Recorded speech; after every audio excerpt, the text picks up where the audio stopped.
Ya, oleh karena itu Nabi SAW ketika memerintahkan Ali menyatakan Allah tada'a wathanan illa tamastah wala qubran musyrifan illa sawaita. Wahai Ali, aku akan mengutusmu untuk dua perintah. Yang pertama, pecahkan seluruh patung-patung yang disembah oleh Allah selain Allah Subhanahu wa taala. Yang kedua, ratakan seluruh kuburan yang tinggi melebihi 1 jengkal. Kamu dapatkan, ratakan semuanya. Jangan ada yang lebih tinggi, semuanya sama. Kuburan ini perintah Nabi SAW. Dalam hadis Bukhari Muslim, mamyuna orang yang kubur lagi yang kayak pegahi Wahabi, kayak pancu kuburan mendung. Wahabi. Ali bin Abi Thalib Wahabi. Nabi SAW kalau demikian adalah Wahabi. Beliau memerintahkan Ali untuk meratakan seluruh kuburan yang dibangun dengan Assalamualaikum warahmatullahi wabarakatuh. Ikhwanan dan muslimin yang dimuliakan Allah, dalam video tersebut Ustaz Farhan Abu Furaihan mengatakan bahwasanya tidak boleh seorang muslim itu bangun kuburannya, tidak boleh seorang muslim itu meninggikan kuburnya. Berdasarkan hadis Nabi Muhammad SAW, Allah tada wasanan illa tamastahu la qabran musyrifan illa sawaitahu. Dan juga katanya hadis ini diriwayatkan oleh Imam Bukhari radhiyallahu anhu. Setelah saya cek, ternyata tidak pernah Nabi bersabda seperti ini. Dan juga tidak pernah Imam Bukhari meriwayatkan hadis ini. Seperti inikah Ustaz-Ustaz Wahabi yang akan dijadikan panutan oleh mereka? Pantaskah mereka dijadikan sebagai panutan ketika mereka pandai berdusta atas nama Nabi Muhammad SAW, ketika mereka pandai berdusta atas nama Imam Bukhari radhiyallahu anhu? Imam Bukhari tidak pernah menceritakan hadis ini. Nabi tidak pernah bersabda seperti ini kepada Sayyidina Ali radhiyallahu anhu. Kemudian mereka mengatakan seperti itu. Apakah mereka ini pantas dijadikan panutan oleh orang-orang Islam umumnya dan khususnya bagi orang-orang Wahabi? Coba Anda pikir, apakah memang mereka ini pantas dijadikan sebagai panutan ketika mereka pandai berbohong atas nama seseorang, lebih-lebih atas nama Nabi Muhammad SAW? Saya akan buktikan dengan beberapa referensi bahwasanya memang Nabi tidak pernah bersabda seperti itu kepada Sayyidina Ali radhiyallahu anhu. Dan juga Imam Bukhari tidak menceritakan hadis tersebut. Saya akan bacakan dari kitab Sahih Muslim. Sahih Muslim mengatakan bahwasanya panjang hadisnya. Saya akan bacakan yang singkatnya saja. An-Nabi Hayyat Al-Asadi qala li Ali bin Abi Thalib ala ab'atsuka ala ma ba'athani alaihi Rasulullah sallallahu alaihi wasallam alla tada' timsalan illa tamastahu la qabran musyrifan illa sawaitahu. Di sini Imam Muslim memakai redaksi Allah timsalan. Nabi itu bersabda kepada Sayyidina Ali mengatakan, sebenarnya bukan kepada Sayyidina Ali langsung dari segi hadisnya ya, tapi beliau begini. Sayyidina Ali mengatakan kepada Hayyat al-Asadi, wahai Hayyat, saya akan memberi mandat kepadamu atau mengutusmu seperti apa Rasulullah mengutusku padaku, yaitu Allah tada' timsalan illa tamastahu. Jangan kau tinggalkan patung-patung kecuali kamu ratakan atau kamu hancurkan, wala kubran musyrifan illa sawaitahu, dan juga kuburan yang musyrif kecuali kamu ratakan. Dalam hadis tersebut tidak pakai wasanan, akan tapi pakai timsalan. Berarti Ustaz Farhan ini telah berbohong atas nama Nabi Muhammad SAW. Nabi gak pernah pakai, ketika bersabda kepada Sayyidina Ali tidak pakai wasanan, akan tapi pakai timsalan. Ini berdusta atas nama Nabi Muhammad SAW. Apakah ini yang akan jadikan panutan oleh teman-teman Wahabi? Kemudian beliau mengatakan, Ustaz Farhan ini mengatakan bahwasanya Imam Bukhari menceritakan hadis ini. Kita lihat di dalam kitab Nailul Autar. Nailul Autar ini menjelaskan bahwasanya an aliyin qala ab'atsuka ala ma ba'athani alaihi Rasulullah sallallahu alaihi wasallam alla tada' timsalan illa tamastahu la qabran musyrifan illa sawaitahu. Rawahu al-jama'atu ila al-Bukhariyah wa Ibn Majah. Katanya di sini dijelaskan bahwasanya banyak ulama muhaddisin menceritakan hadis ini kecuali Imam Bukhari dengan Ibnu Majah. Berarti Imam Bukhari tidak menceritakan hadis ini. Coba teman-teman yang bisa ngecek sendiri di Sahih Bukhari, cek apakah Imam Bukhari menceritakan hadis ini atau di kitab yang lainnya. Di sini jelaskan Nailul Autar ini bahwasanya Bukhari tidak menceritakan hadis itu. Lah Ustaz Farhan Abu Furaihan ini telah berbohong atas nama Imam Bukhari radhiyallahu anhu. Imam Bukhari tidak menceritakan hadis itu, tidak pernah. Kok dikatakan Imam Bukhari menceritakan hadis itu? Dia telah berani berdusta atas nama Imam Bukhari radhiyallahu anhu. Maka ini yang akan jadikan panutan oleh kalian teman-teman Wahabi. Dan juga saya akan menjelaskan bagaimana sebenarnya pengarahan hadis tersebut. Wala qubran musyrifan illa sawaitahu. Di dalam kitab Nailul Autor di sini dijelaskan bahwasanya wala qubran musyrifan illa sawaitahu fihi anna sunnata anna al-qabr la yurfa'u raf'an katsiran min ghairi farqin baina man kana fadilan wa man kana ghairu fadilin. Katanya di sini dijelaskan bahwasanya yang sunnah itu tidak mengangkat berlebihan atau meninggikan berlebihan kuburan. Tidak ada bedanya baik mereka orang yang punyai fadil atau tidak punyai fadil, artinya orang yang punyai keutamaan dengan orang yang biasa. Sama, kuburnya harus disamaratakan, tidak boleh terlalu tinggi dari tanah. Wadh-dhahir anna raf'al quburi ziyadatan 'alal qadril ma'duni fihi muharramun. Katanya di sini jelaskan bahwasanya kalau misalnya meninggikan kuburan melebihi daripada apa yang telah diizini secara syara, maka hukumnya itu haram untuk melakukannya hal tersebut. Jadi kalau misalnya melebihi daripada qadru shibrin, maka diharamkan. Karena itu melebihi daripada ma'dun atau melebihi daripada yang diizini atau yang dilegalkan oleh syara.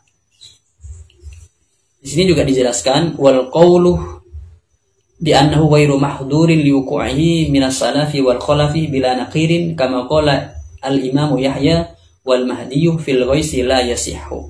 Sebenarnya ulama-ulama salaf atau khalaf itu ketika melihat hal yang seperti itu mereka diam, tidak berkomentar, dibiarkan saja. Lah di sini jelaskan bahwasanya meskipun mereka tidak berkomentar diam ini bukan menunjukkan itu diperbolehkan, karena tidak bisa dijadikan dalil, katanya seperti itu, atau bahasanya la yasihhu gitu katanya. Jadi kalau di sini di dalam kitab Nailul Autor ini meskipun hal itu sudah terjadi di khalaf dan salaf, itu ulama khalaf dan salaf, dalam artian mereka diam terhadap kejadian tersebut, maka tidak bisa dijadikan hujjah hal seperti itu.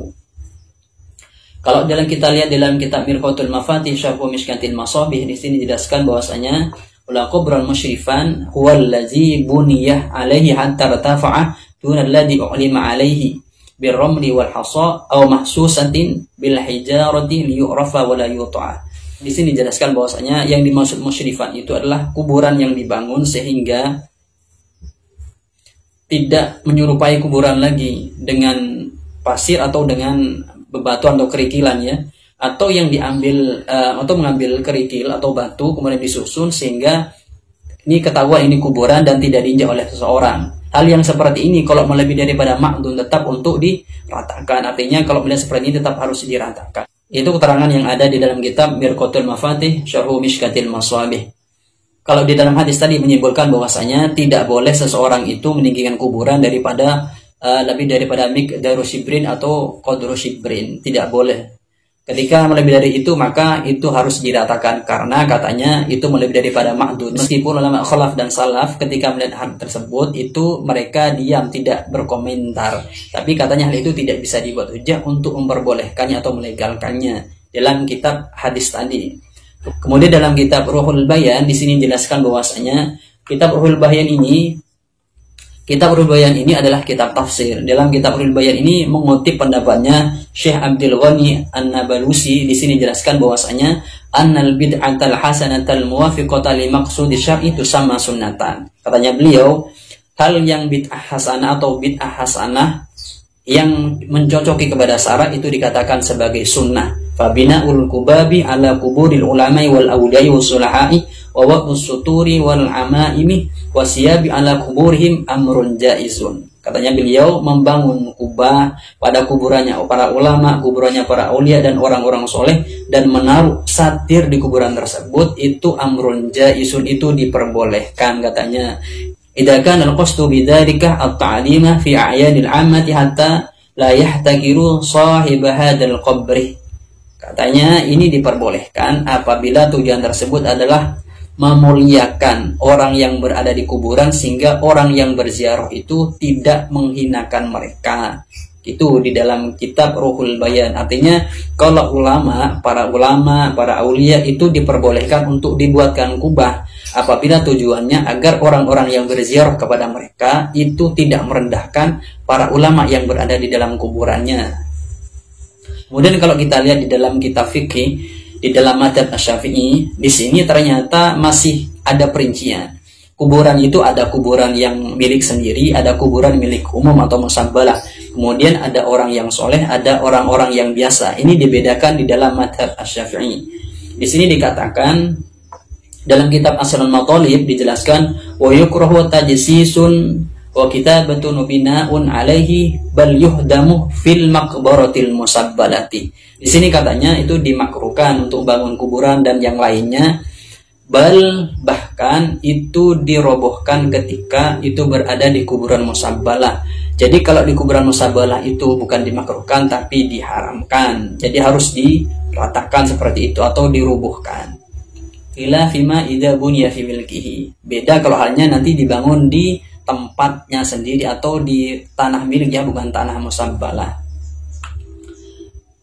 Kemudian di dalam kitab Mawsu'ah Al-Fiqhiyah ini wa yukrahu indal jumhuri ma zada an miqdari shibri ziyadatan kabiratan illam yakun li hajatin ka khawfi nabshi qabril mu'minina min nahwi kafirin li qauli sallallahu alaihi wasallam. Wal musyrifu ma'rufnya katsiran bi dalil qaulil Qasimi fi sifati qabrin Nabi sallallahu alaihi wasallam wa sahibaihi. Katanya di sini dimakruhkan meninggikan kuburan itu lebih daripada 1 jengkal. Kalau tidak ada hajat, kalau ada hajat itu tidak apa-apa, seperti misalnya takut dibongkar oleh seseorang, itu diperbolehkan untuk ditinggikan. Dan musyrif itu katanya itu adalah ditinggikan yang berlebihan. Ini berpatokan kepada kuburan Nabi dan juga kuburan 2 sahabatnya Nabi, yaitu Sayyidina Abu Bakar dengan Sayyidina Umar.